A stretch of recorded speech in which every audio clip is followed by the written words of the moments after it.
দিন কায়েমের কথা করলে কয় যে ওমা তা তো রাজনীতি করে, তোমার জন্য আমার কোনো আলোচনাই নাই, তুমি বুঝো নাই, তোমার জন্মও তুমি বুঝো নাই, তোমার আল্লাহ বানাইছে রাজনীতি করার জন্য।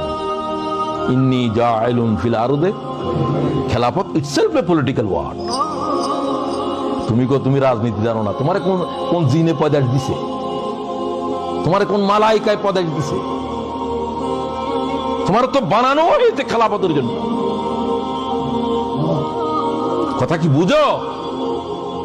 তসবিহ পড়ার জন্য তোমার বানাইছে। ফেরেশতারা বলছিল তো আল্লাহ আমরা তো তসবিহ পড়ি, নাহনু নুসাব্বিহু বিহামদিকা ওয়া নুকাদ্দিসু লাক, ক্বালা ইন্নী আ'লামু মা লা তা'লামুন। তোদের কোনো আকল নাই। সুবহানাল্লাহ। খেলাফত কি জিনিস তোরা কি বুঝোস? তোদের কাজ হলো তসবিহ তাহলিল, এগুলোর ভিতরে থাক।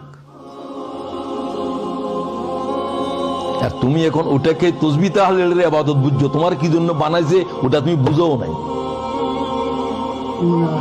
আমাদের এমন একজন ইমাম লাগবে যেটা রাজনীতি করে না, এর পিছনে নামাজই হবে না। নামাজ হবে না বলছি আমি, সে তো আসত্যতর তার জাহেল। ঈসা আলাইহিস সালাম আসে শুধু বলবেন যে যুদ্ধের জন্য তৈয়ার হও, এই প্রথম লফজ। ইমাম মেহেদী জাহের হওয়ার পরে বলবেন যে যুদ্ধের জন্য তৈয়ার হও, জিহাদের বায়াত করো। নামাজের বায়াত চলবে না, রোজার বায়াত চলবে না, কিসের বায়াত করবে? ইমাম মেহেদী আসি জিহাদের বায়াত করে। ঈসা আলাইহিস সালাম নামাজের সালাম ফিরাবেন, আসরের নামাজে দাঁড়াবেন, বলবো যে তোমরা যুদ্ধের বায়াত করো, দাজ্জাল কোথায় আছে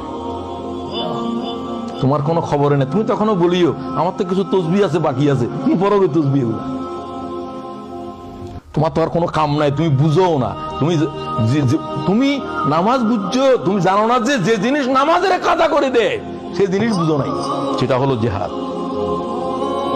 খন্দকের যুদ্ধে রাসূলুল্লাহ 9 ওয়াক্ত নামাজ কাজা হয়েছে। সুবহানাল্লাহ। তুমি নামাজ বুঝছো, নামাজের মুলতবি করে দিয়েছে সেটা বুঝছো? তুমি তোমার মৌতের আগেও বুঝতে না, কারণ তুমি তোমার নিজের ধারণা যে তুমি বুঝে ফেলছো, তোমার চিকিৎসা নাই। হাকিমকে জিজ্ঞাসা করে কার চিকিৎসা নাই? সবাই তো চিকিৎসা আছে, তবে যে রোগী মনে করো যে আমার রোগ নাই এর চিকিৎসা নাই। কথা বুঝো নি কি বলে? যে বলে আমি বুঝে ফেলছি তোর চিকিৎসা নাই, তুই এই অজ্ঞতা নিয়ে কবরে যাবি। চিকিৎসা তার আছে, তুই মনে করো আমাকে আরো জানতে হবে, আমি তো কিছুই জানি না, তোমার জন্য জানার আছে।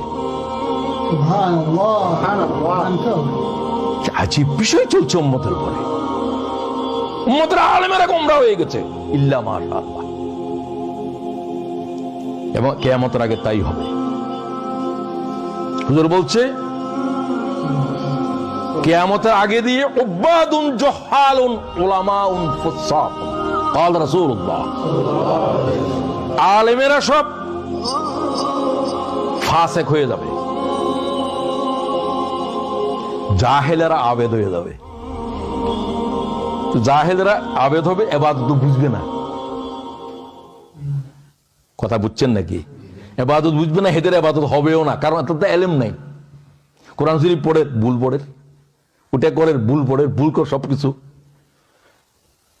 যারা জানবে তারা ইবাদত ছেড়ে দিবে, আর যারা ইবাদতে মশগুল হবে এরা ইবাদত কিভাবে করতে হবে কি কিছুই জানে না। জহাল বলছে, আলেমরা ফাসিক আর জাহেলেরা আবেদ, কিয়ামতের আলামত।